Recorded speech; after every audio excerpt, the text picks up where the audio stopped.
exhale. 1, 2, 3, 4. So you exhale just a little bit so that you can stretch more. Okay, for each count. Just a little bit, just a little bit, just a little bit. Okay, and don't yo-yo. Don't go like this. Always stretch, lean forward, lean forward, lean forward, lean forward as you exhale softly. Just very soft. Okay.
I put it wrong. Thank you. This is empty right here.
Hello everyone, chào quý vị.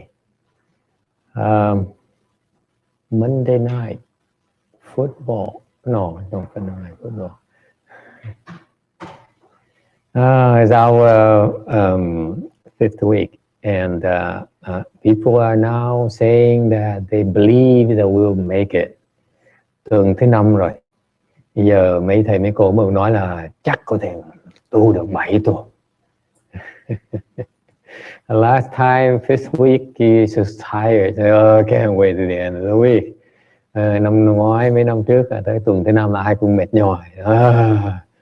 May mà, sắp hết rồi, mừng quá.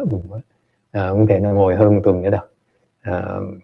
Anyway, so today we still have people coming, vẫn có người tới như thường. I believe our own Vicky is getting ambitious and serious. Như cô Vicky bắt đầu quyết tâm rồi. She signed up for the entire week. Let's see how long she can last. Cô nói cô tới tính ở đây 1 tuần, nhưng để coi thử trong được bao lâu, thử thách được bao lâu. It's wonderful because once you understand more about Chan, you definitely want to go and attend at least 1 or 2 days, 3 days. Khi mà luyện thiền á, chùa này thì từ từ cũng nên chuẩn bị mà tới mà dự 1-2 ngày, 3 ngày. The entire day, see how long you can take, how tough it is. Coi thử nó khó chừng nào. Helen has been here like how many days now? 2 days? Yeah, see? Yeah. Try to come as much you can. Cứ tới đi, càng lâu càng tốt. Okay? Because it does wonders for your body. Nó chữa quý vị đủ thứ bệnh. You'll be amazed on the kinds of things that people report to me. Mấy bao nhiêu năm thầy nghe biết bao nhiêu người kể chuyện, thầy biết cái chuyện xảy ra trong cơ thể của họ. They're discovering the kind of illness that they never knew before. Họ thấy những cái bệnh mà nó rất là nặng mà họ cũng biết rất là khó luôn nè.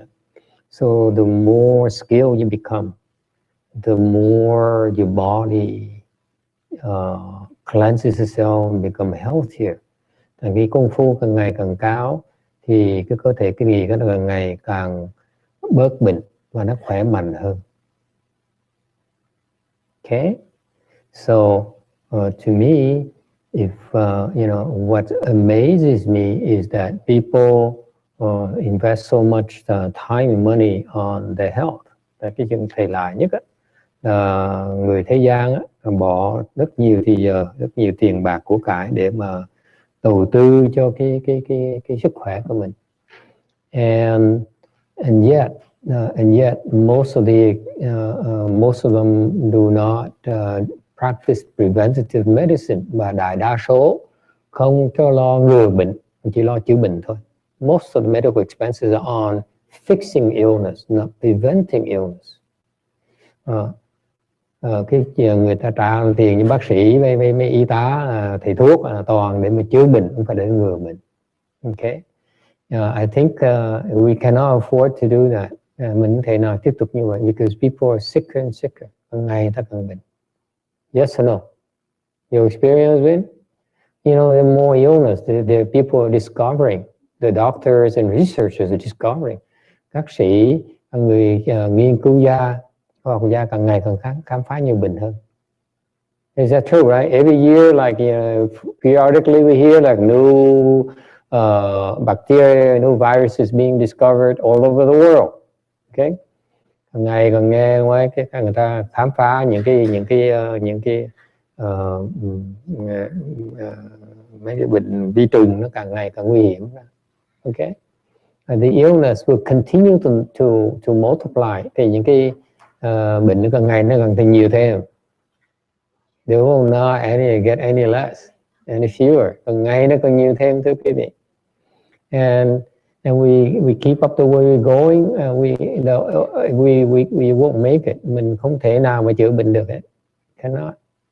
Because it's so expensive. Only the rich can afford to fix these problems. Tại vì có người giàu mắc tiền quá, thành cần người giàu mới có trả nổi cái này. And I believe that you should do more preventive medicine. Thành phải lo chú trọng ngừa bệnh hơn là chữa bệnh. And the best way to practice, hi Peter, Jenny, the best way to practice preventative medicine, và cách mà tốt nhất để mà ngừa bệnh, is one of the best. I believe personally, I believe it's the best. Thầy tin rằng thiền tông là một cái phương pháp mà ngừa bệnh nó hữu hiệu nhất. Okay. I've been practicing for over 20 years now. Thầy tu thiền 20 năm rồi.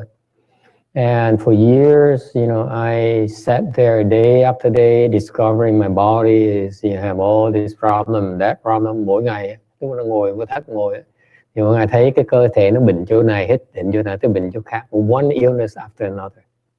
Okay. And I thought it's only my lifestyle, because I used to have a pretty demanding lifestyle where you sacrifice your body and your mind and your sanity and your family life in order to get ahead in the corporate world. Chứ thầy hy sinh cả cuộc đời cá nhân, sức khỏe, bất cứ tất cả mọi sự để mà có thể thăng quan tiến chức. And I realized at some point, I said, gee, I have no more of I'm out of oil. I can't go anymore.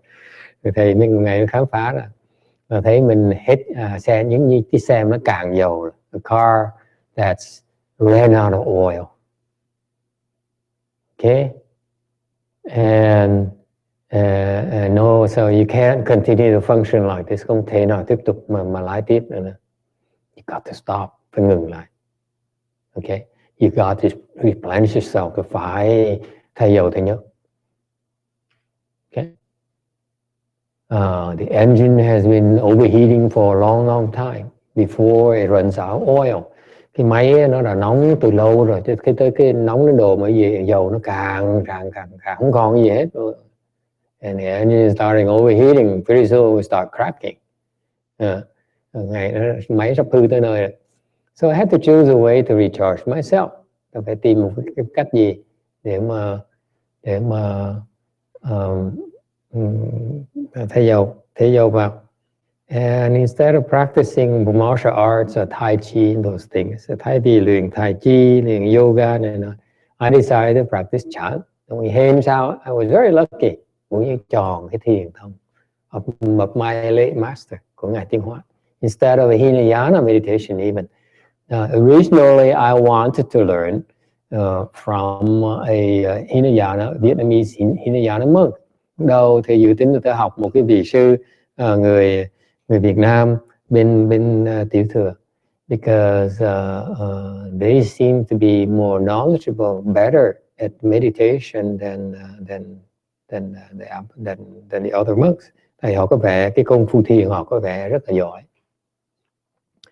But chances were that conditions were that I ended up, I couldn't meet with him, so I went to Master Hsuan Hua's temple, and that's beginning of that's beginning of my chant practice. Thì duyên nó không có với bên Tiểu Thừa. Because had I met with him, I would probably have never left home life. Thì nếu mà thầy đã gặp cái ông sư mà người Việt Nam mà thiền sư đó, chắc có thể sẽ còn tiếp tục làm người tại gia, không có xuất gia đâu. I would have never left it. Why is that? Tại sao như vậy? Because I was so fascinated by the speed of my recovery. Tại vì khi after practicing Master Hsuan Hua's chant Dharma, sau khi mà bắt đầu tu cái phương pháp thiền của Ngài Tiên Hóa đó, thì bắt đầu thấy sững lên nó, tại sao mình tiến bộ mình có thể hồi phục sức khỏe mà nó lẹ như vậy. I thought it would take me months if not years before, at least a year or two. Thì tính bọn 1-2 năm để mà hồi phục sức khỏe. It took a month and a half, khoảng chừng another half to 3 months, khoảng chừng 1,5 tháng tới 3 tháng là xong. And I felt even healthier than before, còn khỏe hơn lúc trước nữa.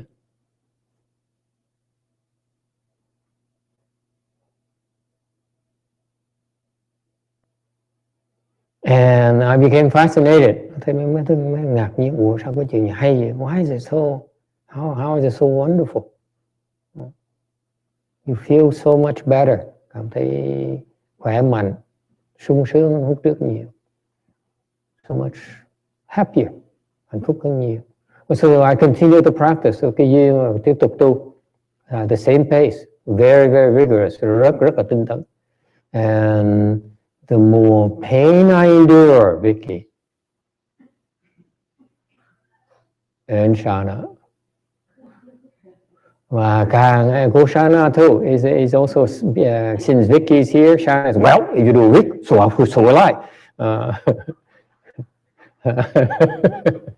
Goshana cũng vậy. Nghe nói cô Vicky có tu, mẹ tu ở đây tu nữa. I'm not going to work. That's the advantage of working for yourself. being your own boss. Cái này cũng là có tự túc, thành ra muốn đi làm, không đi làm. And so I discovered one common denominator: the more pain you endure, the healthier you become. Thầy mình thấy chuyện rất giản dị, càng cơ thể càng đau đớn chừng nào thì cái mình sức khỏe đó càng tăng trưởng chừng này. Think about it. If you want to get healthy, nói cách khác, nếu quý vị muốn khỏe mạnh,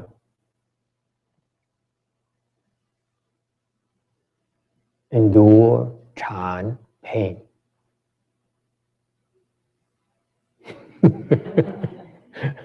Những cái đau của thiền. I'm talking not just any pain. I'm not talking going home and picking a fight with your wife. Okay, that's different. Cái đau này thầy nói không phải là cái đau mà quý vị khi về nhà mà kiếm chuyện với bà xã. Okay, that pain will not help you, will improve the quality of life. Khi mà bà xã mà trừng trị mình, thầy cam đoan quý vị không thể nào mà hạnh phúc được hết. When your wife punishes you, there's no happiness in there, ever. Bị trừng trị là không bao giờ có hạnh phúc đâu. Okay? Yes.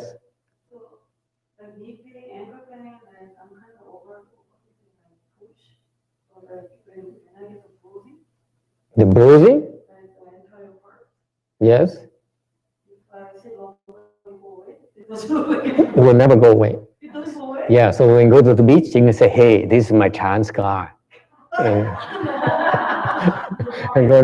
Cô nói đau luôn, hay sợ bây giờ mới có thể bầm cái chân nha, mình ngồi trên hết bầm, cái bầm nó không bao giờ nó hết ra đấy. Thành ra lúc mà cô ra mà tắm nắng ngoài bãi biển á, khoe mọi người để thấy cái chân tôi, chân bầm là chân của Thiền này.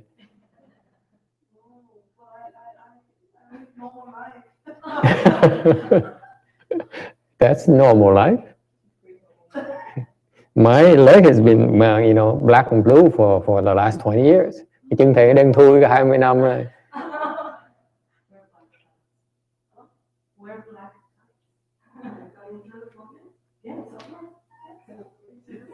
On the beach? No, you can't do that. The beach is where you go to show off. That's what you say. Everyone, you lift your leg higher when you walk. Like a horse. It never goes away. If you practice every day, it's not supposed to go away. Cái chân bầm đó, cái da nó ngâm mà đó, cái chỗ mà cái bị kẹt này, cái mắng cá đó, nó không bao giờ nó hết đó.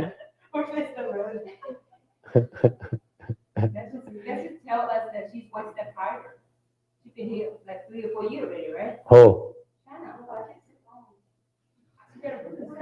She is better than the overwhelming majority of the meditation teachers out there already. That's why she can go around and say, I teach meditation, come to my meditation class, and no one would pick a fight with her, even monks.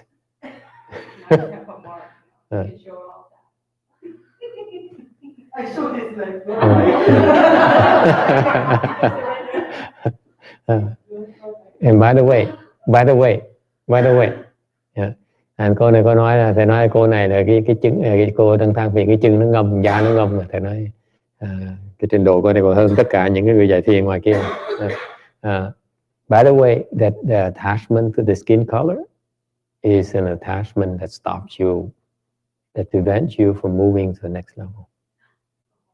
When you get to a high level, you say, wow, beautiful dark skin, black monk.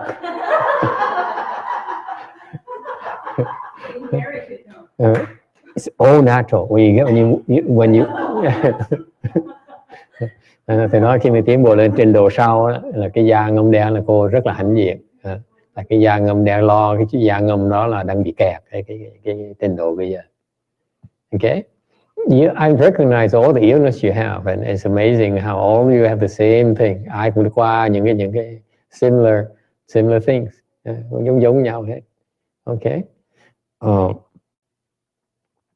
So You know, it's that simple. You sit in a half lotus, full lotus, and you worry about your health, and do the pain. That's all. Of sitting. And cái vì lo sức khỏe. And I tell this to you internet people. There's no, it's that simple. You cross your legs and you endure the leg pain. You sit longer and longer and longer. Cái vị chỉ cần muốn hồi phục sức khỏe rất là giản dị, chỉ ngồi thiền càng lâu, càng ngày càng lâu thêm. That's what I did, and I recovered, and I got better and better and better, and I said, wow, this is so fascinating. I better learn more about this. Just like this nun here, you know, she had a problem with his legs. And she sat there and do the legs pain for 3 or 4 hours. Never did it before in her life. No one ever told her that. Như sư cô này, chân nó bị thần kinh tọa.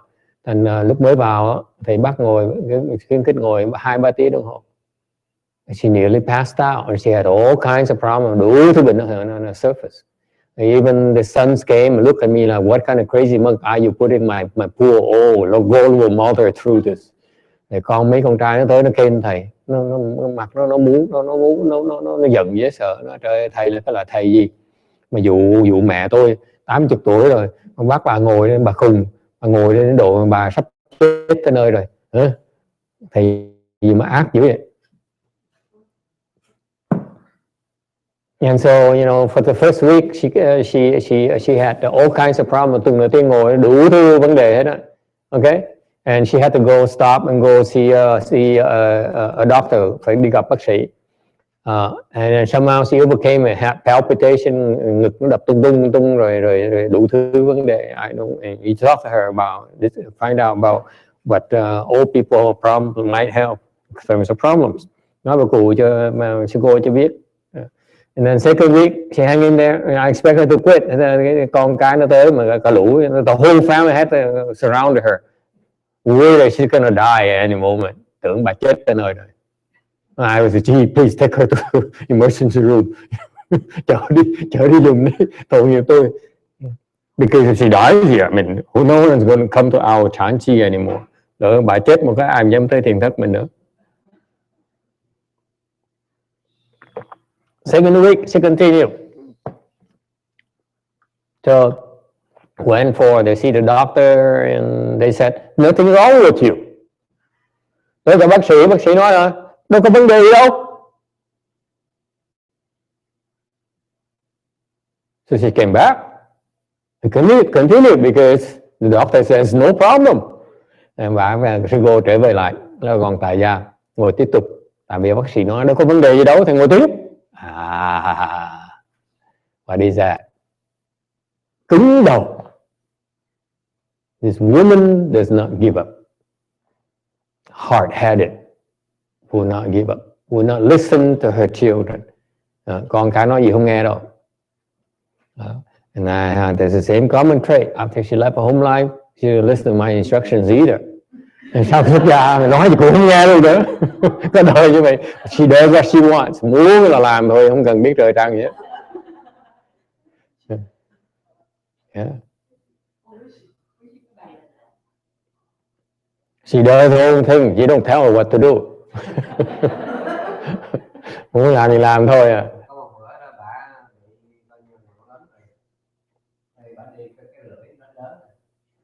Got to so bad that the tongue, she couldn't even speak. The tongue is kind of numb.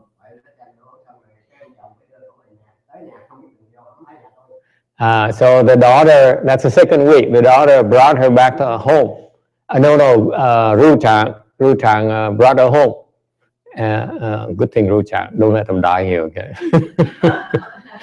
Quý vị, you need to look out for my interest. Do not let people die in my Chan hole, please. Not yet. We don't need that reputation yet. And she walked into the house, she couldn't even recognize her own house, her own daughter's house.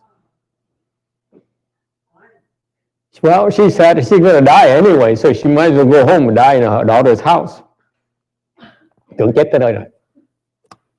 Cơn thọ.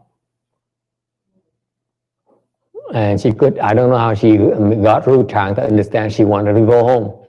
Không biết làm sao mà cô nói cho bà nói cho ông nhập trưởng biết là bà muốn về nhà. Drove her home and she didn't know where I am, where is this? Không biết nhà luôn. The second week, and then they took her to the doctor. Nothing wrong with you. Trở tới bác sĩ.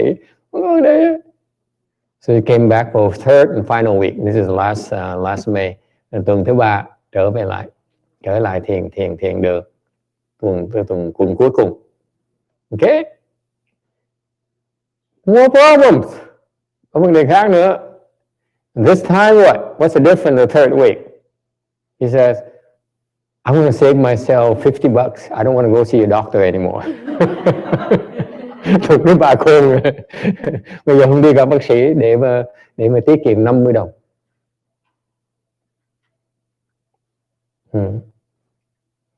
And that's how she made it. Như vậy, she continue to sit, tiếp tục ngồi. And then it goes away. The problem goes away. Tiếp tục ngồi thì vấn đề nó hết. You stop and go see a doctor. The doctor says, there's no problem. What are you talking about? See that? What does it mean? Nghĩa là sao? It means that Chan is addressing problems that the doctors cannot tell exists in your body. Nói cách khác, cái ngồi thiền đó, nó chữa những cái bệnh mà bác sĩ không thấy được luôn nữa. Máy móc không thấy được luôn nữa.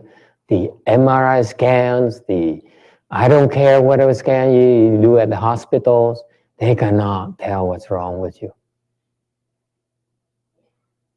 Isn't that fascinating? Thấy dễ sợ không? Only in Chan, my friends. Thiền mới có như vậy thôi. Only in Master Sherwa Chan School, trong thiền ngày tiếng Hoa mới có như vậy thôi.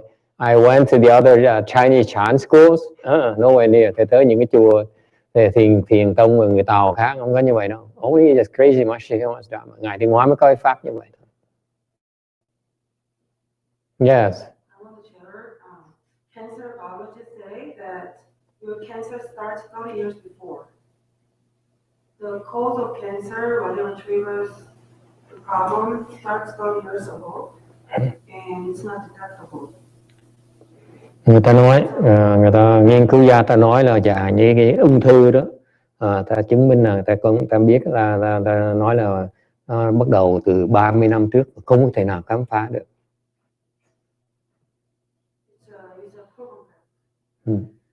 Họ có bằng chứng như vậy luôn nè. Okay? A lot of illness are not detectable.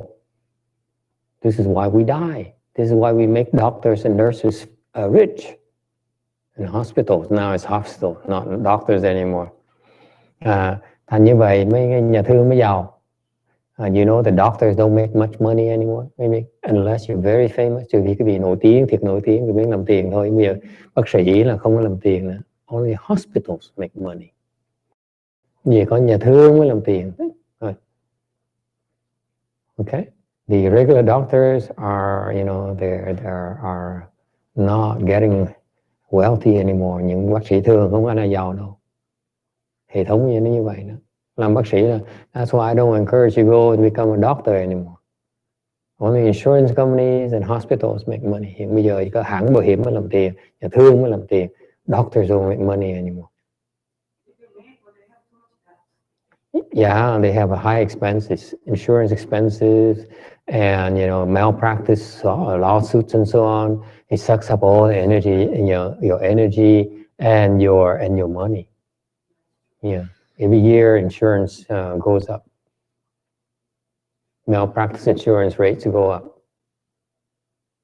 And you know that's why you go into the medical field, it doesn't pay anymore. Hiện bây giờ làm cái nghề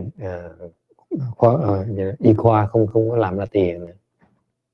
Unless you become top notch, từ khi mà nổi tiếng. Okay? General practice, family, doctors,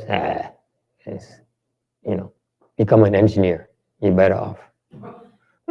Những người mà làm bác sĩ gia đình này nọ là không làm ra tiền đâu. no more. Okay. So anyway, so that's what happened, and that's why she believed after 3 weeks, you know, the third week, she was able to use her right leg again. Rồi sau tuần thứ 3, sư cô bắt đầu dùng được cái chân phải. Meaning that not only does it heal the leg problem, it also heals the entire body. Có nghĩa là không phải chỉ chữa cái bệnh của chân của sư cô không đâu, mà chữa tất cả cái thân thể mình luôn nè.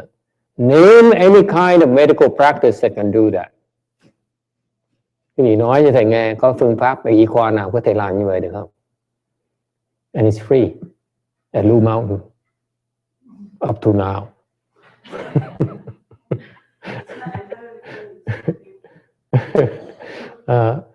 Thì nghĩ coi có cái nào làm được như vậy không? Please tell me.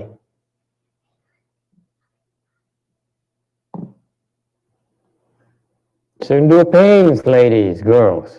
More and more every day. Mỗi ngày đau thêm. Okay?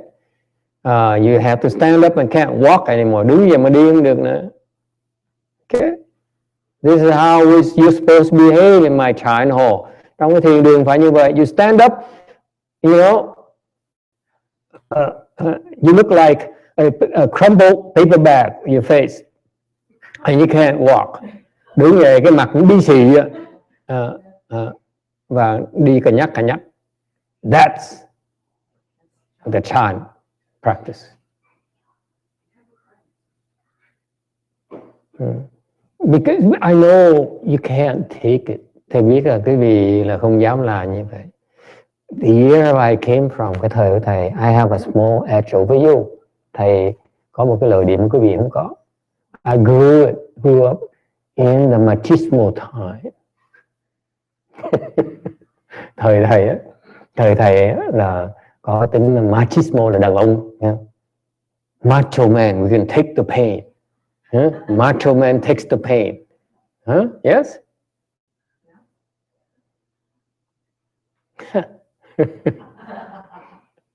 I don't see it anymore, by the way. After my era, people become wolves for some reason. Sau cái thời của thầy, ai cũng hèn dễ sợ luôn, trở thành hèn. No one dares take the pain. Không ai dám sợ đau. Okay? Questions? Ai thắc mắc gì không? So, one aspect of the ego, một cái phương diện của cái bản ngã là gì? It is undisciplined. Nó không có cương quỷ, không có kỷ luật. It's totally undisciplined. Nó không có biết kỷ luật cái gì hết.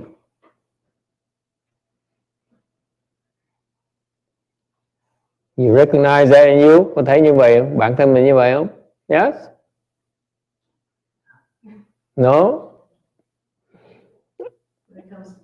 When it comes to pain, absolutely. It is undisciplined when you really want to try to do something. That's when its undisciplined nature rears ugly head. Khi mà quý vị cố ý làm cái gì đó, thực sự muốn làm gì đó, thì lúc đó cái thiếu kỷ luật nó bỗng nhiên nó lộ ra. So if we ask you to endure the pain, you say, that's enough for today. Okay. Thành ra nói cái gì mà nhận cái đau, cái gì không chịu đâu. That is why we recommend that you keep track of it. Do not listen to yourself. Thành chúng tôi khuyên quý vị, when you practice Chan, we encourage you to endure more pain. Thành chúng tôi khuyên quý vị là nhận cái đau thêm một tí nữa, a little bit more each time. Thêm tí thôi. Don't listen to yourself. Đừng có nói, because it sits there, the ego says, I'm going to break my legs, going to hurt myself. Cái chân nó sắp vẹo tới nơi rồi, mình sắp bị thương tới nơi rồi. Okay? Yes? Yeah? And that's when you say, I don't care. I'm going to sit until until the alarm, until time is up. Mình cứ chút ngồi, mình cần biết cái ngồi trước khi mà tới giờ rồi mình mới duỗi chân ra. Okay? You don't buckle until your timer goes off. Đừng cứ duỗi chân ra. Trừ chỉ chuỗi chân ra sau khi mình tới giờ mình. So that's why I encourage you to buy a countdown timer. Tôi khuyên cái vị mua cái đồng hồ nhỏ nhỏ vậy đó. I use it for the last 20 years. 20 năm thì I use it. While training myself, I use it all the time. Okay? Don't listen to yourself. Đừng có tự ti. Just you sit there and the ego comes up with so many reasons for you to stop and to quit. Ngồi đó thì cái bản ngã cái vị đó thì nó đủ viện đủ cớ để mà nó bỏ cuộc. It gives up. And then it's how it gives up, come up with so many reasons. And that's part of the training, okay, is not to listen to it. Thành ra cái huấn luyện của cái thiền là đầu tiên là quý vị tập không nghe lời của bản ngã mình. Don't listen to yourself.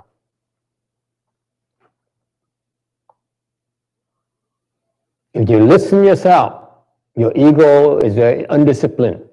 It's gonna someday feel like doing it, some days doesn't feel like doing it. Nếu mà tiên cái bản ngã cái vị nghe lời, từ nghe lời đấy thì người ngày ngồi thiền ngon lành, ngày không muốn ngồi thiền. Someday you feel so good meditating, someday you don't feel like meditating. And meditation is steadiness. It's not about doing it when you wish. It's doing it when you don't wish. It's much more important. Thiền, luyện, you only require, it's called Chan training because you are doing something, you're meditating when you don't want to meditate. Cái thiền chỉ lúc quan trọng khi nào mình thiền, lúc mình không muốn thiền, lúc đó mới tiến bộ. That's when you progress. Đó là cơ hội để tiến bộ. That is the opportunity to make progress. You want to stop, and yet you refuse to stop. Mình muốn ngừng lại, mà cái bản ngã nói mình nên ngừng lại. Your ego says we should stop. Because. Cái bản ngã nói mình phải ngừng tại vì lý do này, lý do thứ gì, lý do thứ ba. And the initial training is, I don't listen to it. Cái huấn luyện đầu tiên là không được nghe lời. I don't unbuckle, không có xả chân ra.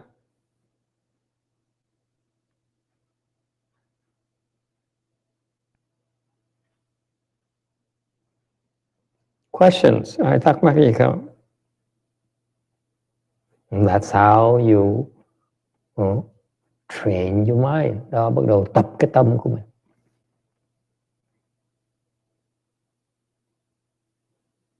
Don't listen to yourself. Không được nghe lời mình.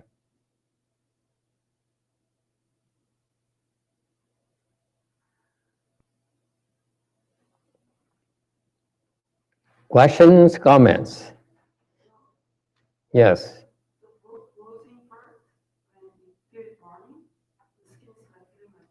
Mm-hmm. The bruising of the skin and the skin feels burning. Is it okay to push?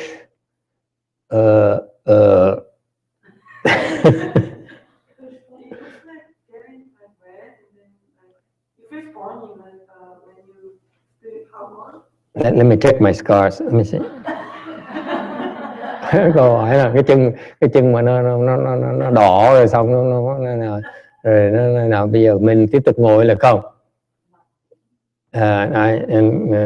Thầy mới nói để thầy coi thì cái thẹo thầy ra sao này. I don't remember anymore, to be truthful with you. Thầy quên rồi. At some point in time, I remember like the skin swelling. Có thấy những cái sợi nó phồng lên. Anyone have that? Yeah. And all my students, they put on band-aids on the ankle. Today, I noticed my students put on band-aid. I'm not sure what reason. Thì nghĩ là có mấy cô Mexico để cái band-aid trên cái cổ chân á, thầy không biết lý do tại sao nữa. But we're different from you. We are not worried about going to the beach. We cannot show skin when we go to the beach. Chúng tôi không được ra khi mà cởi áo ra. Okay, we don't show skin, so we don't worry about scars. And đâu có sợ thẹo đâu. Actually, we actually brag about scars. And like lunch, we macho man. I don't teach these to the boys yet. We when we have a Chan master meeting, we take our foot. This one here with scars a lot, put on the table and talk to each other. Thành mấy thiền sư mà gặp nhau, cái này là bí mật, this is a secret. It's a joke. Jesus. We vain too. I remember when I was at work. Thầy nhớ trước thầy làm việc, my boss, the COO, ông sếp của thầy là ông số 2 đó trong hãng đó. He came from a huge company, $400 million company. He used to be CEO of a $400 million company in Canada. Trước đó ông làm sếp của cái hãng 400 triệu một năm, Canada. So he came to our company and so he would come and I was reporting to him. So he would come to my office. Ông tới hãng thầy, trong phòng thầy. Okay? And this is how he sent a signal to me who's the boss. Ông vào hãng thầy, ông muốn cho dằn mặt thầy ngay lập tức. So what did he do? After second week he came in. He said, "Hi, Rick." Yeah, hi, boss. So what's happening? Để cái chân để trên cái bàn thầy. He put his shoes on top of my desk. So what's happening? Sitting here, he's standing there, put his feet on his shoes on top of my desk. Okay? Vào để dằn cái để cái bút trên cái bàn mình. Hỏi sao? Cái gì xảy ra đây? So I said, first time anyone ever did that to me. Lần đầu tiên mà có người dám làm ở trong phòng này. Okay? First time. No one ever did it to me. Không chưa ai làm như vậy hết. So I was fuming. Tôi giận dễ sợ. So I went shopping.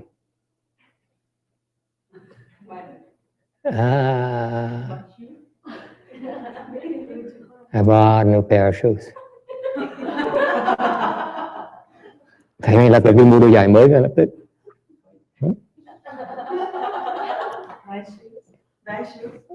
Wait. Wait. Okay. I used to wear ballet shoes. Thầy mua là chưa mua mặc giày ballet. Okay. Ballet shoes. This is corporate work. Okay. Because they're comfortable. Giày nó mềm lắm. Made in Switzerland. Very, very soft. I have very soft skin in my feet. So I like soft shoes. You guys are so... So I went to the mall. I said, what do corporate bosses wear? Thành ra mới hỏi mấy cái ông mà sếp ở trong hãng đó, ông mua mang giày gì? That's when I discovered you're not supposed to wear soft shoes. So thầy mới khám phá ra không phải mua giày mềm. Because you're a wimp. Okay? You're not supposed to be a wimp like that. You're supposed to wear wing-tipped shoes. No, wing-tipped shoes. You don't know what you guys don't know anything.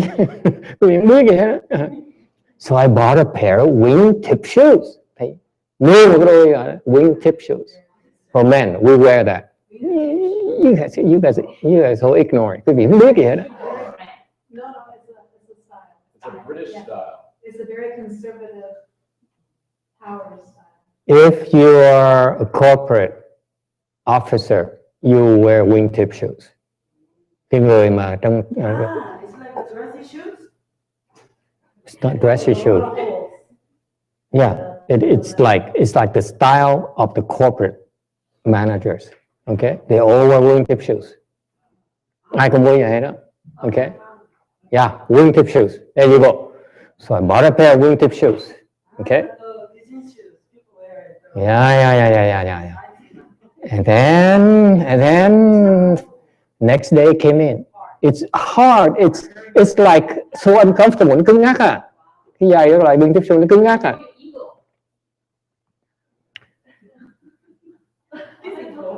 Okay, so next day I came up with an excuse and walked into my CEO's office.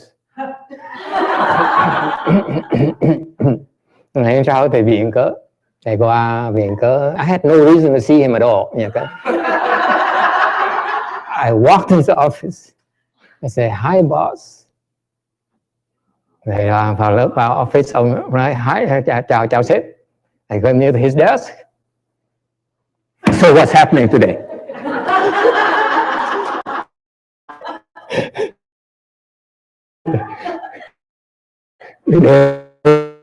Sao? Ngày nay có chuyện xảy ra đi. So same as he did to me. He's sitting in his desk, his chair. I sat next to him, put my feet on his desk. What's happening? So what he did to me the day before, I did to him the same exact thing today. I thought it's part of training to become a corporate manager. Thì đó thầy tưởng cái đó là cái cách huấn luyện để trở thành người quan trọng trong hãng. So I was pretend to be naive, and I said, "Oh, you train me? Hell, I show you. I learned my lesson." Trả bài ngay lập tức. And I don't know what else to say. Người ta không biết gì nữa thôi. So he looked at me in the eyes, looked at my shoes, nhìn như vậy. And this is awkward, 1 minute silence. Okay? Okay. 1 phút không ai nói gì hết. So his match is hollering a bit at there. Có nghĩa ông nói là mày dám để nó bao lâu nữa. Okay? And look at me. You, low life, how do you put your shoe on my table? Okay? So look at my shoes. I refuse to move. Thằng lúc gì hết. See, I had a child mindset rồi, lúc đó là bắt đầu biết thiền rồi đó. Okay, child mindset, you don't move. Right? No matter what happens, you don't move. Khi mình như bất động ha. So look over me. Nice shoes. Quay miệng mặt nhìn thầy nói, giày ông đẹp. Okay, his shoes is only less than $100. Mine is $300. Giày ông để trên thuyền bàn ngày kia, ngày trước là có dưới 100 đồng, giày thì 300 đồng. Back then it's $300.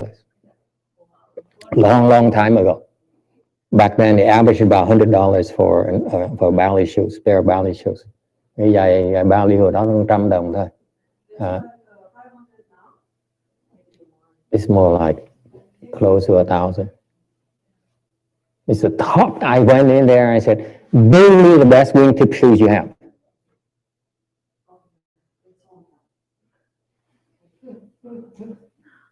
And they said, we just have 1 pair. I take it.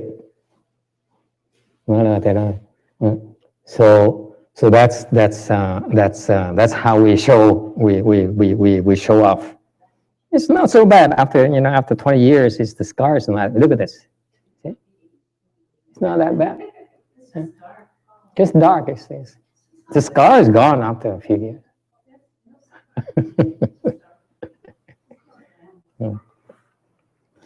Okay, so that's the answer for your scar thing. Scar is power. Vết theo là những cái huy chương, like your medal that you wear on your ankle. Okay, some people wear medals here. Some people wear medals down here in our ankle. Lính thì mang huy chương nó ngực, tại vì thiền sư thì mang huy chương nó cái đồ mắt cá. Any other questions? Anh thắc mắc gì khác không? The conclusion is it's okay. It's okay. Well, we laughed, and then he realized I wasn't afraid of him. So and so he found other ways to embarrass me. Never became best friends. I kicked him out. I maneuvered to have him ousted. I was a mean son of a bitch.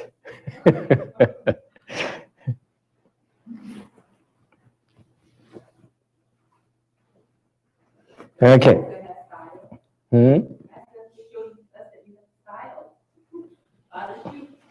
Yeah.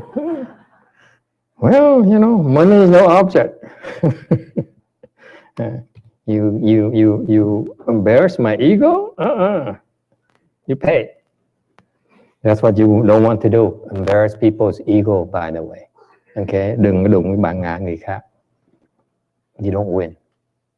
Không may thắng nổi đâu. This is why the chant, my master says, do not fight. Đừng có đấu, đừng có đòi thắng. Don't demand you prevail over Asuras. Đừng có đòi thắng Atula. You cannot win Asuras against Asuras. Thắng nó không nổi đâu. They don't give up. Cái tụi Atula nó không bao giờ nó bỏ cuộc hết. So what do? The Asuras, you just don't fight them. Let them hurt themselves. You don't fight the Asuras. Let them hurt themselves. Okay? Don't hurt yourself. That's what you do. You don't fight them. You don't engage. Né nó. Or you push the peons in front so that they attack the peons. You don't. Okay. Anyway, any other question? Ai thắc mắc gì khác không? Yes. How long? For you? Well, Without hand. without hand?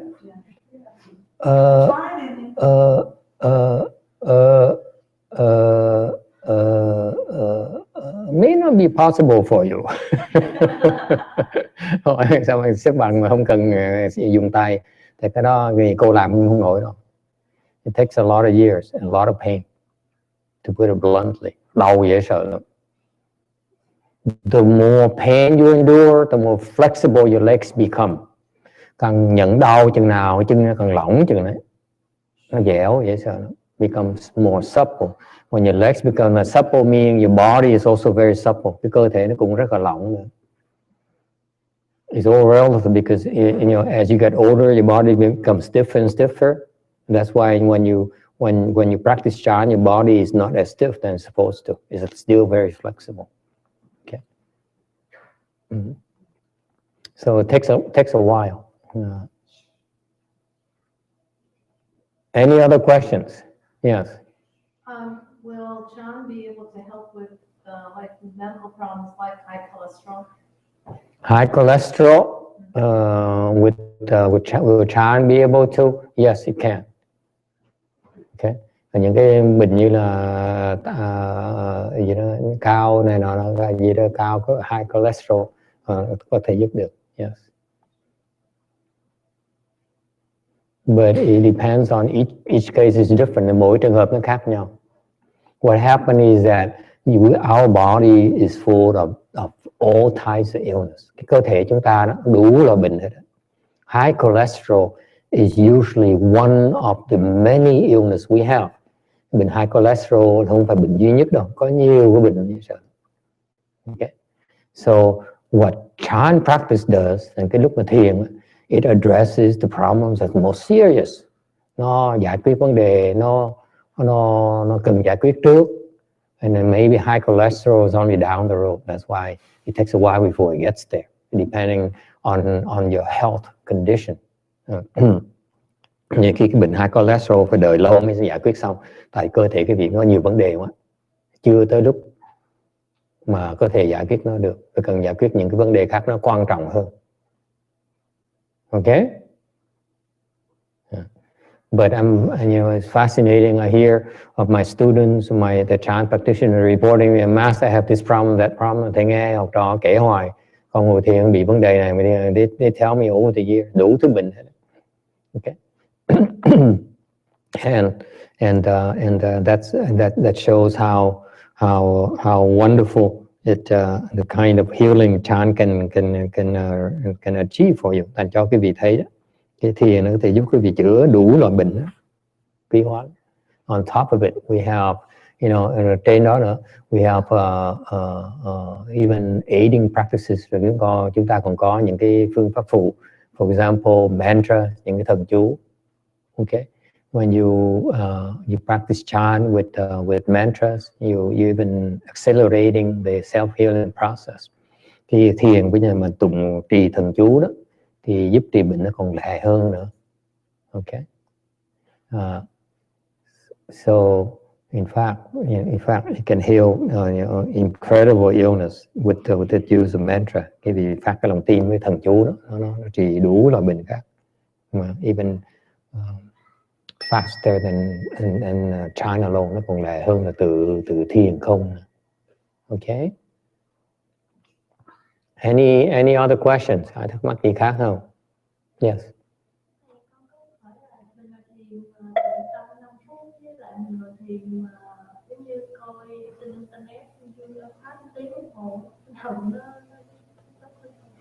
So the question is, if you practice and cross your legs and meditate and watch the internet and do something for an hour versus crossing your legs and for 5 minutes, which one is better? Câu hỏi là nếu như ngồi thiền tiếng đồng hồ hoặc là trong tiếng đồng hồ đó quay YouTube, quay cine, hoặc là ngồi thiền 5 phút thôi, tĩnh tâm 5 phút thôi, thì cái nào nó lợi hơn?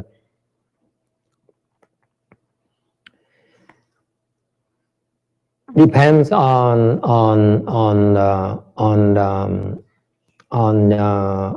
the circumstances, tùy cái trình độ. Initially, I would recommend you sit for an hour. Đầu tiên thầy khuyên quý vị ngồi 1 tiếng đồng hồ. I don't care what you do, không cần quý vị biết làm gì hết.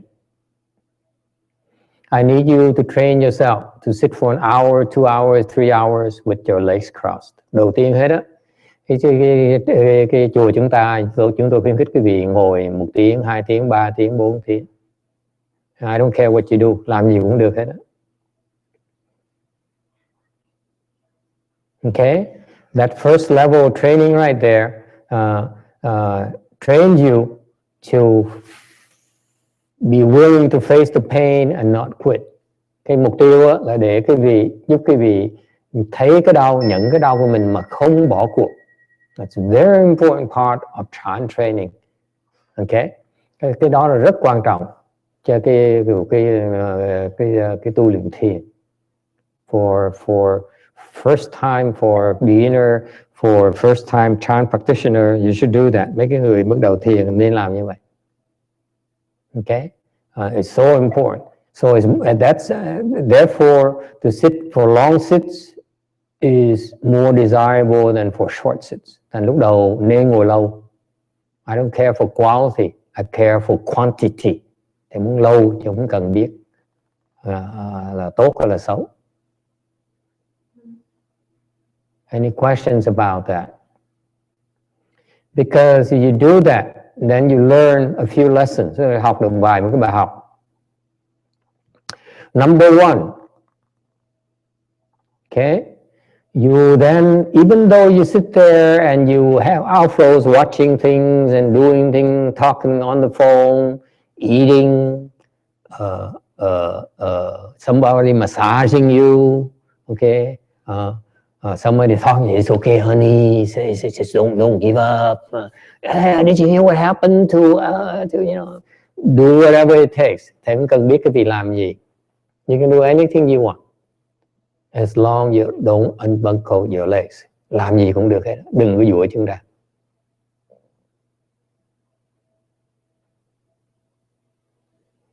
Okay.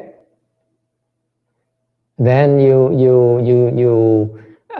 when you unbuckle, cái vị duỗi chân ra, when the time comes, then it's much easier for you to go for an hour, 2 or 3 hours. Nên quý vị, so it's, you know, you can watch a movie you like, okay, hoặc là quay phim cine.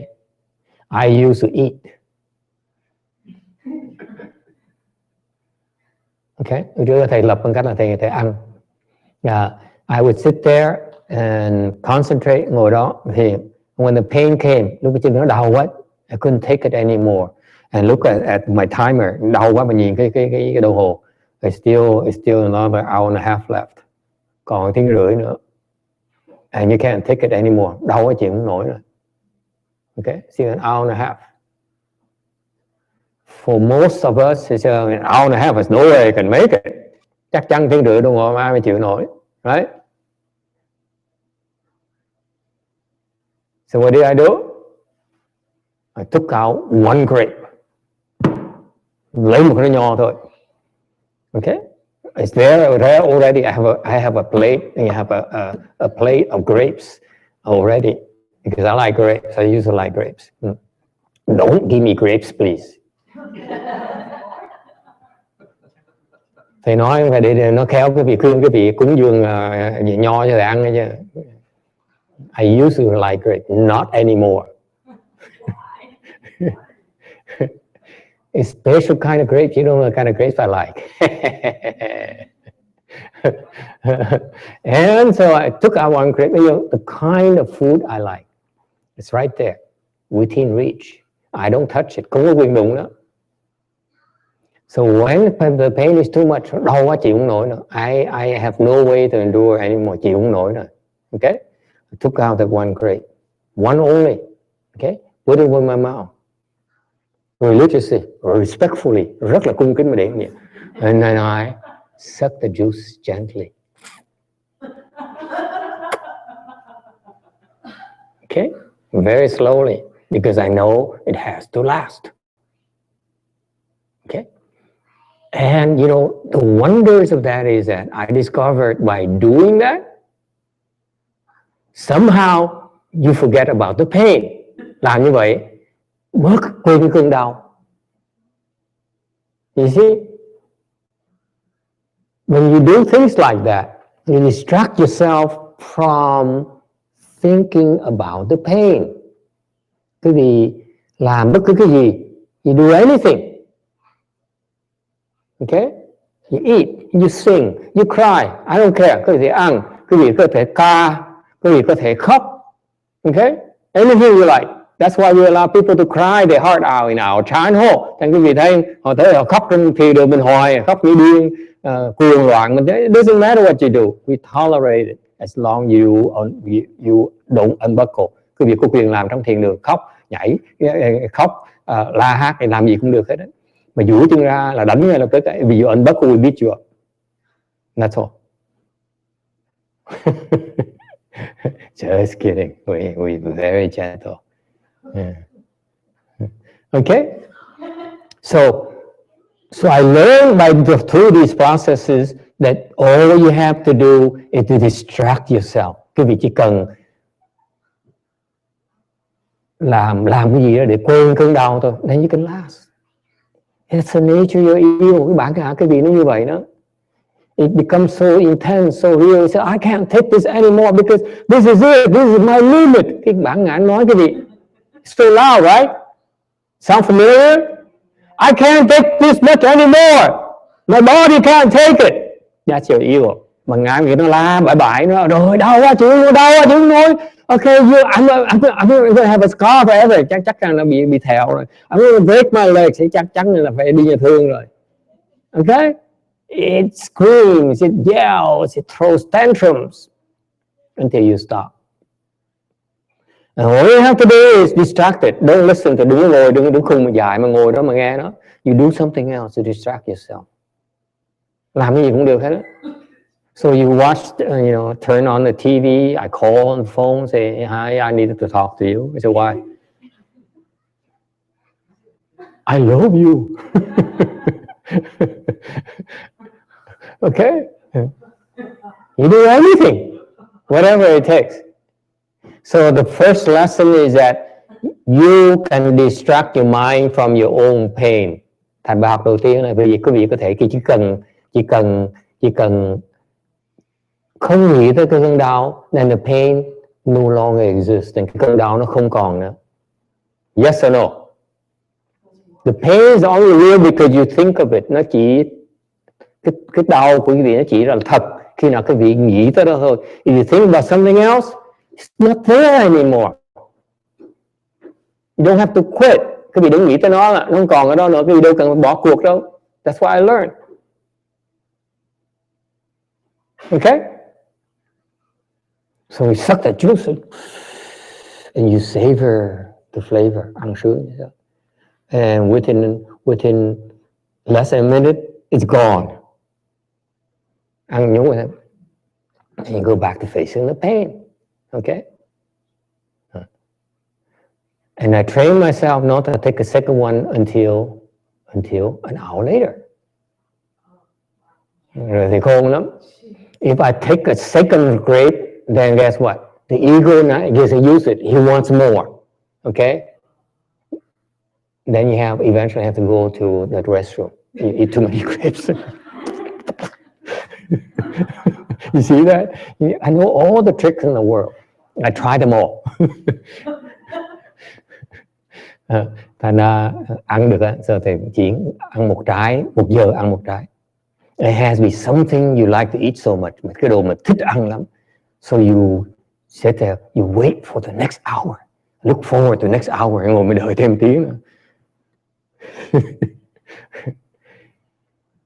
That's all you have to do. Ngồi đợi thôi. And the next hour comes, take the grapes and you become so grateful. Oh, hallelujah. You become so religious. Đó mình thấy thiệt sự tin vào Phật, tin vào Pháp ngay lập tức. Tin Thượng Đế đủ thứ hết đó. Okay? Because it's relief. Huh? So that's okay. Tomorrow you sneak food in the Buddha hall? I don't need to know. Why do you think we keep it so dark?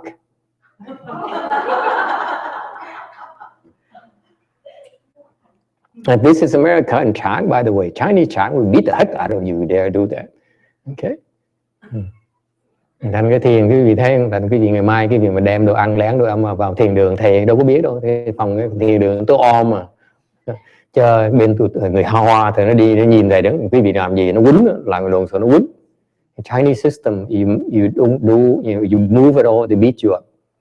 But you guys, are wimps. Let's face it, quý vị là hèn, right? We must have a Chan technology for wimps. Phải có cái kỹ thuật thiền cho những người hèn, right? I'm just like you. I'm wimps. I'm a Westerner, okay? I'm self-indulgent. Chắc chắn là từ nuông chiều. Yes? It's like John for dummies. Okay? Yes. I share one thing I tried was the cat. Like I was like hitting 55, I was like dying. I was like, and the cat hurt. The cat was worried because I'm like screaming. And he came and he sit here and he parts. And I hugged the cat and I listened to the part like, it's good. Yeah. And then I survived 10 more minutes with the cat. And that's how you can break through as many pain barriers you want. Thì quý vị có thể vượt qua bất cứ bức tường đau nào cũng được hết. It's a matter of finding the right kind of grapes. Phải biết chọn nho đúng. See the trick? Okay, pay up. 10 years I haven't revealed to anyone yet. 10 năm thì cho tiết lộ bí mật cho quý vị biết. Huh? Think about it. You can break through any pain barrier. Find something you like to eat. Find something that you really like. And meter it out. You have to wait. You cannot self-indulge. 1 per hour. Okay? So you can go to 10 hours just like that. Nó dễ như vậy đó.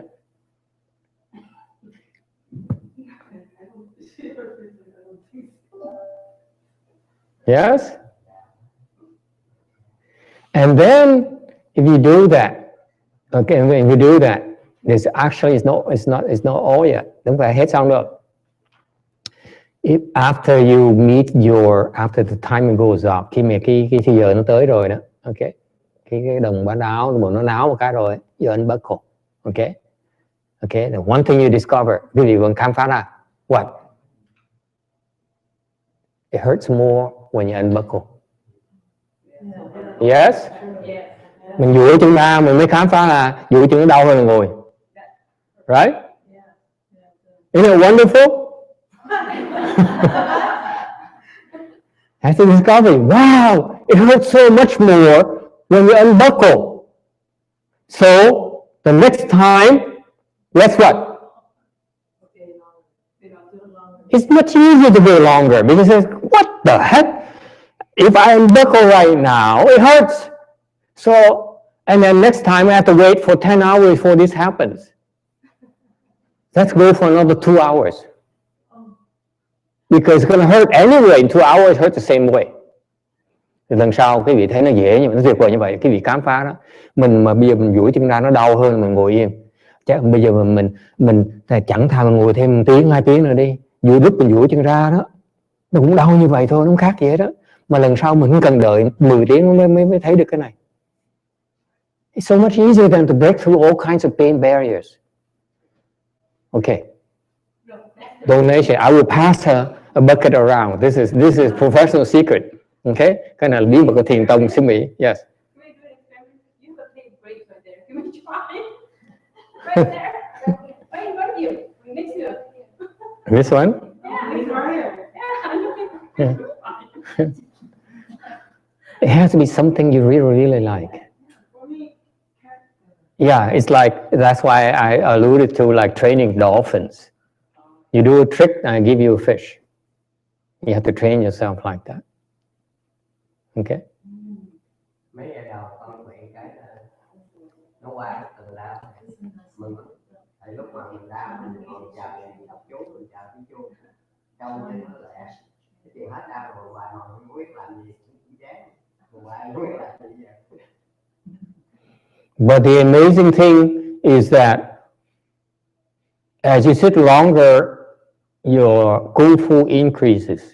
Khi bị ngồi lâu đó, your chi increases. Listen to me carefully. Nghe cho kỹ nè. Khí nó tăng, nó thốc nè. That's guaranteed improvement right there. Cái đó là nó cam đoan quý vị đang tiến bộ. Can you see that?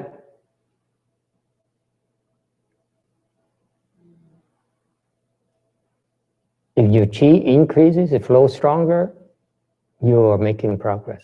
Quý đang tiến bộ. That's why next thing, you want to hear the next secret? Muốn nghe tiếp bí mật tiếp theo không?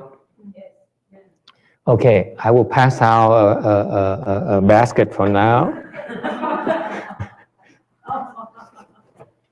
Okay, please put in the money that you feel, you know. And we need to, you know, add a wing to our, you know. Okay, now, what was that? Secret. Oh, secret! Oh, I almost forgot. Sắp quên. So, you know that improvement means chi flow increases. Tiến bộ in Chan is very clear. Improvement only occurs because your chi increases. Muốn tiến bộ thì cái khí nó thốc. Tiến bộ thì khí nó thốc. Okay? So what do? You all have busy life. Có đời cái gì nó bận rộn dễ sợ, right? How can you afford to have 10 hours? Sao ngồi đấy? How can you find 2 hours, 3 hours, 4 hours? Sao ngồi 2-3 tiếng bây giờ? Well, it's okay, Shana. Control yourself. You have plenty of time. I don't buy it. Okay? Yes. I do when I work. Mm-hmm. So that's So you do it when you work. You're able to work, cross your legs and have that plate of grapes right there, whatever right there. Okay, lúc làm việc á, vừa làm việc này, and you discover that you can concentrate longer and you can work, you're more productive. Là quý vị làm như vậy sẽ thấy đi mình chú tâm lâu hơn và mình có thể óc mình nó suy nghĩ lẹ hơn. That's what you find out. Initially it hurts and you cannot function, but the next a week later, all of a sudden you have all kinds of energy. Lần đầu, cái tuần đầu nó đau đớn dễ sợ chịu không nổi. Tuần thứ nhì bụi như thấy mình có sức như dễ sợ. The pain doesn't bother you anymore. Second week, cái tuần thứ nhì nó đau không có sợ cái đau nữa. Now you can really concentrate, laser focus. Tuần thứ nhì bắt đầu chú tâm dễ sợ.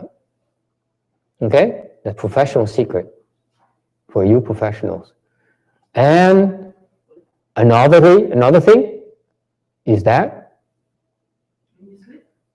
No. Yeah, when you sleep, yeah. Ngủ cũng được nữa. And another thing is that when you reach like 10 hours, it's very easy to break through. Once I discover all this process, I can break through. You know? So I decided to break through every single week. Push myself every single week. Mỗi tuần làm một lần. That's all you have to do. Do it once. Every day sit for 1 hour. Mỗi tuần ngồi 1 tiếng đồng hồ. And once a week, you push. Mỗi tuần làm một lần thôi. That's how you improve every week. See the secret? Huh? You maintain yourself, and then one day you push. You arrange your schedule. So if let's say your next goal is 6 hours, you arrange schedule. Make sure your son is fed, and the cat, is taken care of, and then so that you have minimal disruption. You make sure you don't have to unbuckle for 6 hours. That's all it takes. Mình luyện như vậy đó. Okay. Yeah, you don't drink. Okay. You don't drink for 12 hours ahead of time, 16 hours ahead of time, so that you don't have to go to the restroom. Okay, that's what you do. Quý vị làm như vậy đó. If you do that, your chi increases every week. Quý vị làm như vậy mỗi tuần cái khí nó tăng lên. Isn't that cool? You want to improve? That's it. That's guaranteed. Tự động nó tiến bộ. Now else you're going to make sure your chi increases. You sit longer, your chi flow stronger. Ngồi lâu hơn, khí nó thốc mạnh hơn. Is that simple? So you want to improve? Sit longer. Muốn tiến bộ, ngồi lâu hơn. That's all. It's that simple. Okay? Any questions? Ai thắc mắc gì không? Yes.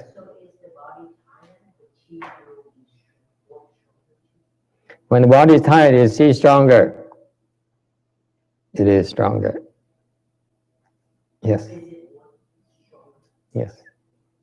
Lúc mình mệt khí nó thốc lên.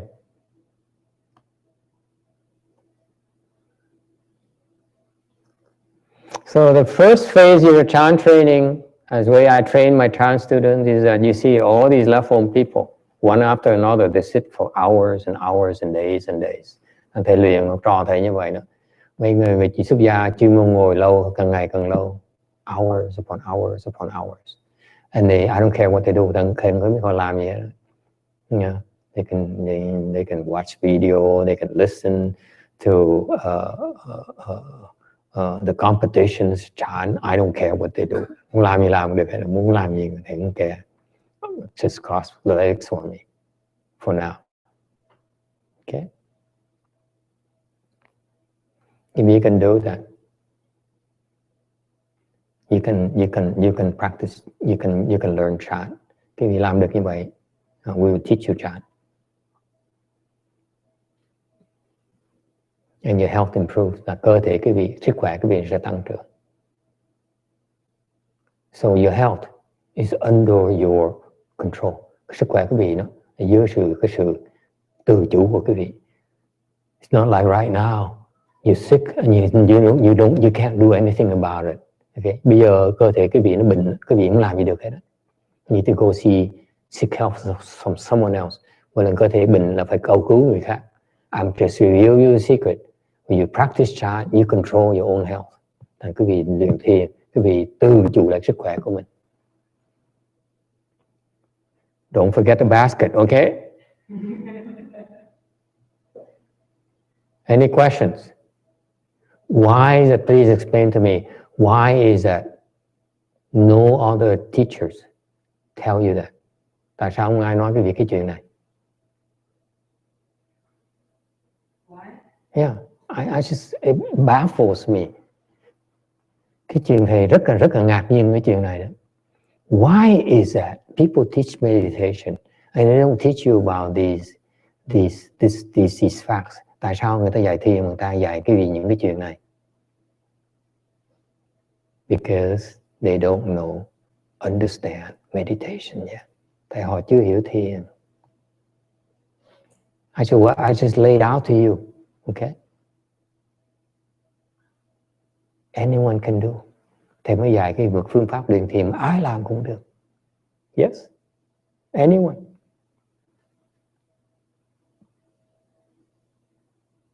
Why? Why isn't it taught? Tại sao không dạy cái gì này? Well, I know my own reason.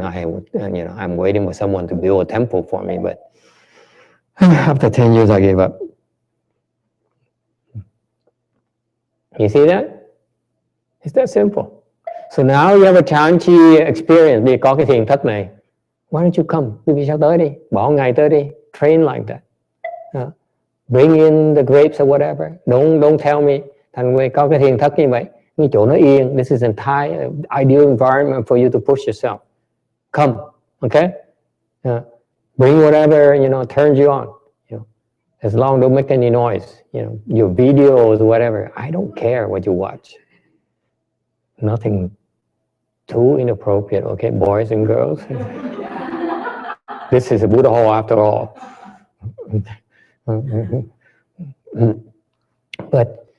And then you have a block of time to push yourself. And then we serve food for you. Rồi quý vị có một cái thời gian dài để mà ngồi mà tự luyện. Xong rồi tới giờ ăn có người bưng đồ ăn với quý vị ăn. This is a community service from the temple. Okay? And someday we start charging money. And let me assure you, when I become famous, it may never happen. And the way we're going, it never happen. Okay? That's what a Chanchi is for. Feel free to come and plan to push yourself. That's why you come 3 hours, 4 hours, 5 hours, 6 hours. See, look at my boys. See, they're smiling and they're sitting for 12 hours to 20 hours. And it's still smiling.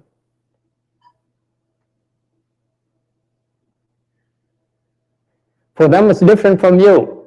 When they sit like this, they know they don't have to do the chores. Mấy đứa quý vị nó khác, người học trò thầy, người xuất gia nó khác, ngồi 20 tiếng nó mừng lắm, tại nó ngồi hành như vậy thì ông thầy không dám sai nó đi làm việc.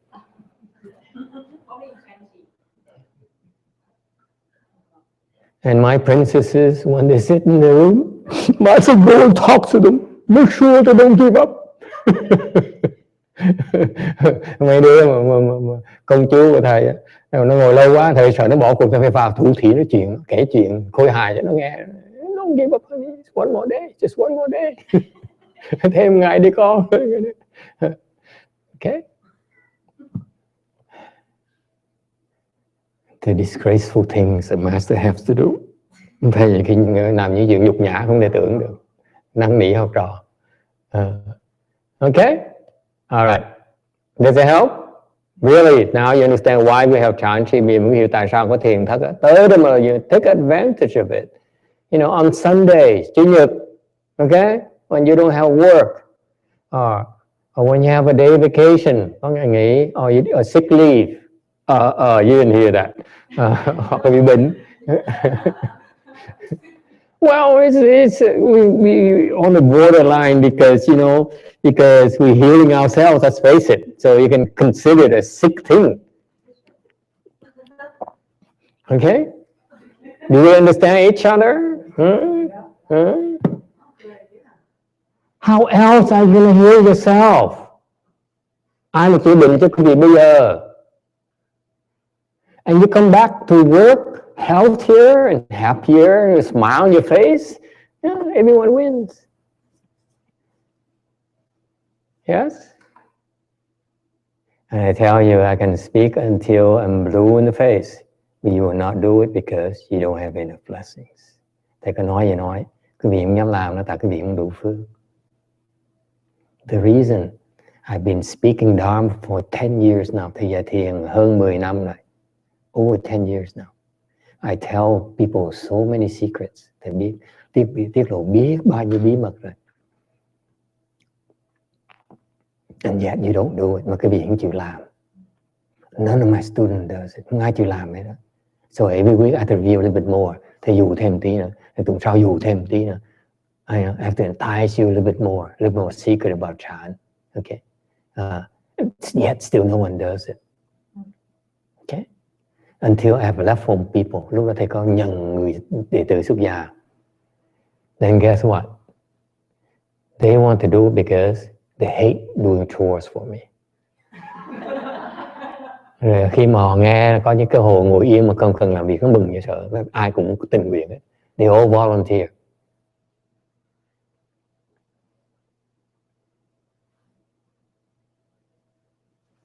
Okay? And there's a rationale for that. They think they volunteer, actually, they're working to accrue blessings so that they're able to do it. Thì quý vị đừng tưởng chuyện khơi khơi đâu. Phải làm việc trước, họ tạo công đức. Nghe không sư cô? Phải làm việc tạo công đức ngồi mới được. Không có công đức ngồi không được. You don't work, you don't create merit and virtue, you cannot sit for long sits. Even long sits you can't do. Ngồi lâu cũng không được. See the proof right there, đó bằng chứng như vậy đó. Khi người tại gia bị ngồi, ngồi. When you're a lay person, I tell you to sit, you don't sit. Okay? But once they become a left home person, họ xuất gia một cái rồi. Many of my disciples are like that. You know, they go to Chan Chi, they say, okay, Master, we're going to Chan Chi, so I'm a senior disciple, so I go, ding!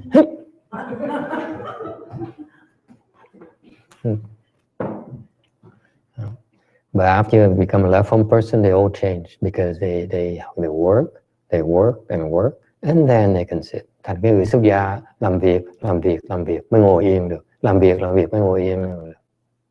Đừng tưởng ngồi được đâu. Don't think you can go and just sit down and practice Chan. It doesn't work like that. Đừng có tưởng lầm rằng muốn thiền là thiền được đâu. Phải tạo công đức mới thiền được. You work. You sincerely vương tới rửa chén rửa bát. Okay, tới cúng dường, go sweep the floor, cut the trees, you know, do some work, contribute, you know, something, cook or something, mop the floor, whatever. Okay, with the sincere mind of planting blessing, come là tâm cúng dường. Then when you meditate, you can follow instruction. Lúc mà ngồi thiền mới chịu nghe lời. Because if you don't have blessings, I can talk all I want. You refuse. Your ego says, this is enough. Thầy nói vậy, cái lúc mà bạn nghe cái miệng đụng nó rồi, nó đứng vậy, nó bật vậy, nó bỏ đi. Nó bỏ cuộc hoài. Your ego forces you to quit all the time. Nó bỏ cuộc hoài. There's nothing I can do.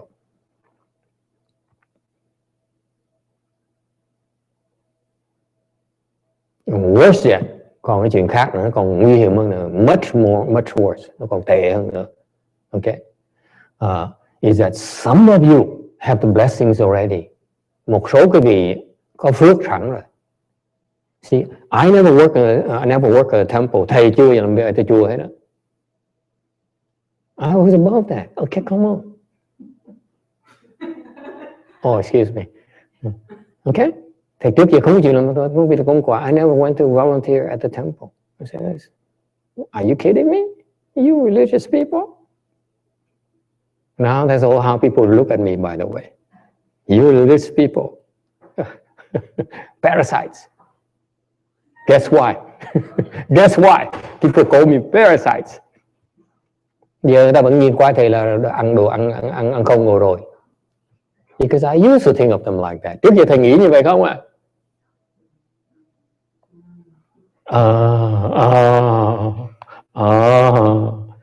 Even after 20 years, they look at me still as parasite. 20 năm mà tôi cực khổ, vẫn nhìn mình là ăn không ngồi rồi. Okay? It will never stop. Không bao giờ nó ngừng.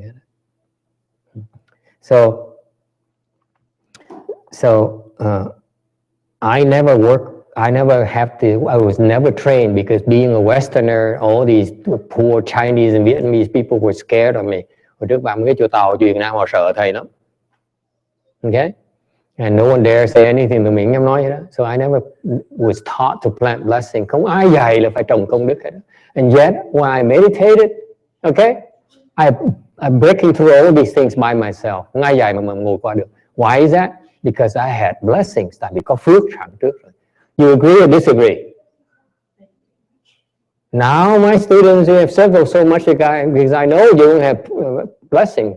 Việc thầy thấy học trò của thầy ai dạy, I give you all the secrets, all the tips, dạy biết bao nhiêu cái mẹo, nó không chịu làm. Because you don't have enough chant blessings. Mahayana blessings là quý vị chưa đủ phước của Đại Thừa.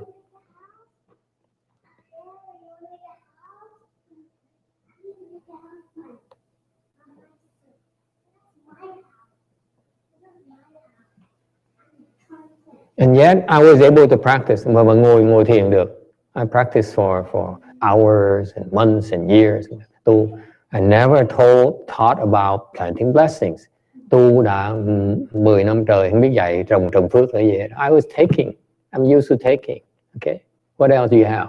Okay, I take it. What else do you have? Okay. Cứ lấy hoài 10 năm trời. It's got to come from somewhere. So you earn your blessings. Có cái phước, có sẵn trước rồi. Pre-earned blessings. If those people have such blessings, những cái người mà có cái phước đó, okay, there's a very real danger. Nó có cái nguy hiểm rất là nguy hiểm. Nghe cho kỹ này. Listen carefully. Those people who have blessings, you can tell you have blessings. You come to my temple, you meditate, and you make progress so quickly. Cái vị nghe cho rõ này, cái người mà tới chùa thầy mà bỗng nhiên tiến bộ mà không làm gì hết mà tại vì because when you come to our temple we don't tell you to plant blessings and so on because you Westerners, come on, we small temple, how can we tell you what to do? Tới chùa thầy thì đâu nhắc dạy ai đâu, phần lớn là người Tây phương. Thứ nhì, chùa mình nhỏ, okay, because all the other temple ask you for money already, okay, bao nhiêu chùa khác là đòi moi tiền cái vị hết rồi, okay. So we ignore that. There's nothing we can do. So we teach you all these things, and yet you don't progress. You cannot execute. Làm được. Okay, so that's the problem.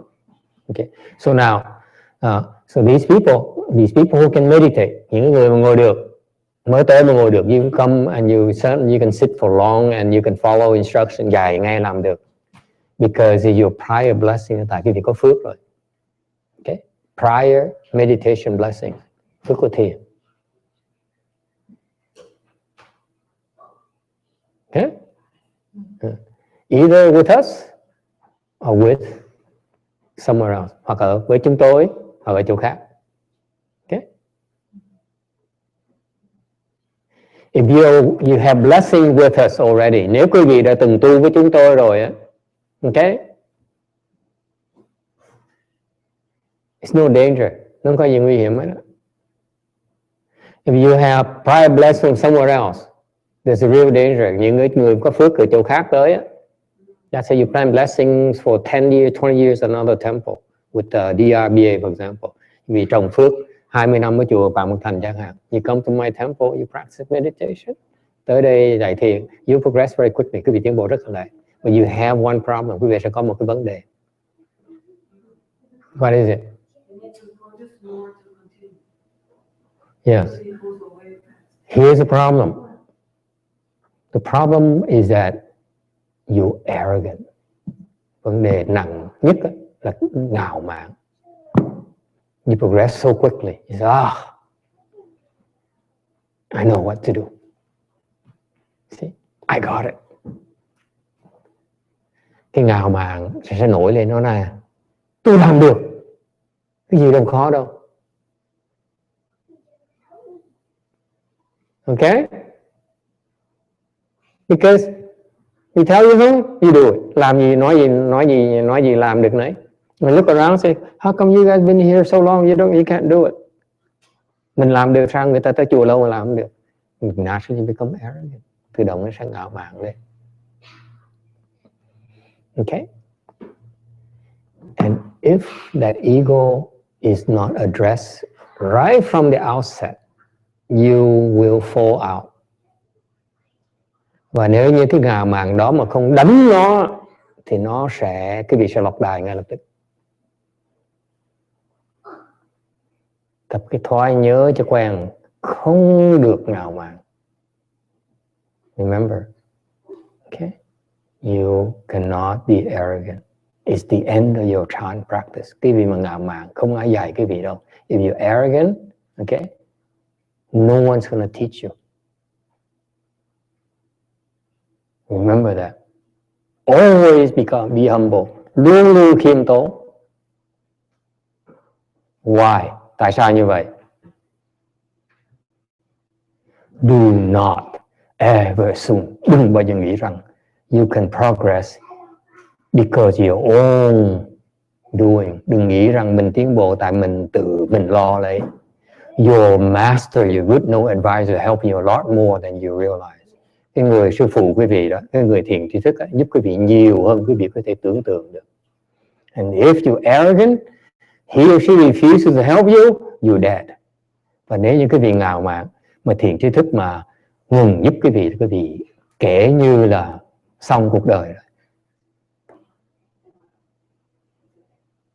That is the most important lesson I give for you today.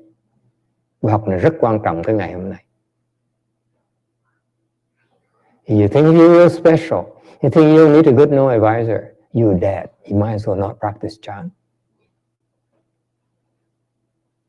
Cái nghĩ cái vị giỏi, nghĩ cái vị cái gì cũng biết hết á. Cái vị không cần thầy thì cái vị khỏi cần tu thiền luôn nè.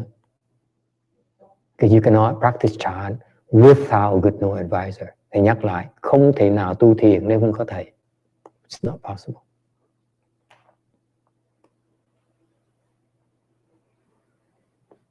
In my humble opinion, it's not possible. I taught for 10 years, cả 10 năm trời. My first 10 years of the Mahayana practice, 10 năm đầu tiên của tôi đại thừa của thầy. I thought I was on my own. Thầy tưởng thầy một mình. I was wrong. He's behind me, every single step of the way. Ông sư phụ của thầy đứng sau lưng âm thầm giúp đỡ 10 năm trời liên tiếp. And I thought he abandoned me. Mà thầy nghĩ tưởng là ông bỏ mình rồi. Bodhisattvas don't do that. Bồ Tát không bao giờ làm chuyện đó hết. When he says, I take you in, I accept you as a left home person, he never abandoned me. As a disciple, never abandoned me. Không bao giờ bỏ thầy. And he helped me for invisibly for all these wandering looking for a teacher. Lúc mà thầy đi lò mò đi kiếm thầy, he's still helping me. I remember going to this temple over there and he told me to do things I refused to do, and he said he manifested things to show me I'm supposed to do that. I said, okay, I hear you. I still didn't do it. Why? You're not my teacher. What are you talking about? I have to struggle for my life. Why should I have to do things you tell me to?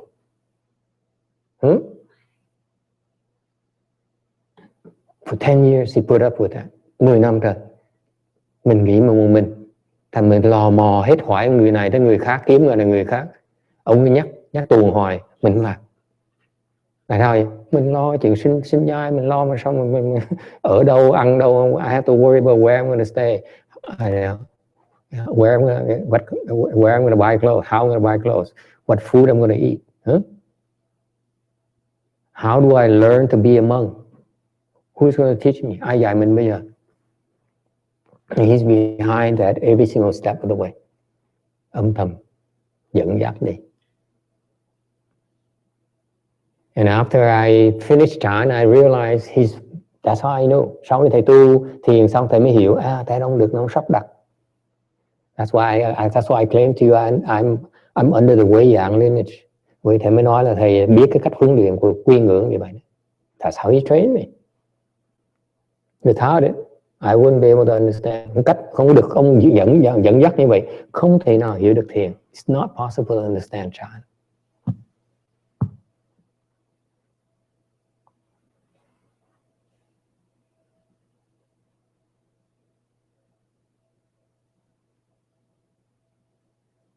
Anh đừng tưởng là mình giỏi đâu. Don't think you're so special. Without your good know advisor, it's not much you can achieve. Không có thầy không làm được gì đâu. That's my personal experience. That's why I'm grateful to him. Thầy nhớ ơn thầy. Vì vậy, I know that I owe him what I have today. Thầy biết thầy nhờ ông mới có được ngày hôm nay.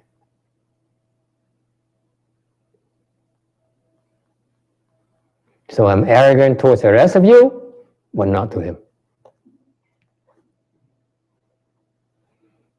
Nên là ngạo mạn cái gì thì dễ, ngạo mạn thầy không dám. No way. So you carry that and you say, and you begin to teach, and bắt đầu dạy mới thấy là you learn so much from each and every one of you. I'm learning so much in each and every one of you, even that, boy right there. Còn dạy mới thấy mỗi dạy một người học thêm một tí nữa. Okay? You are my teachers as well. That's why I'm no longer arrogant. Nên thầy không còn ngạo mạn như vậy. It's easy to get rid of arrogance when you're learning from someone. Mình bớt ngạo mạn thì mình đang học hỏi với người ta. Yes? Yes, I'm learning from you. More than you think. I'm experimenting with you. He trained me quỷ giảng. Ông đó ông dạy thầy là quy ngưỡng. Okay? I'm experimenting liễn trí on you. Thầy đang dùng lâm tế trên quý vị. Huh?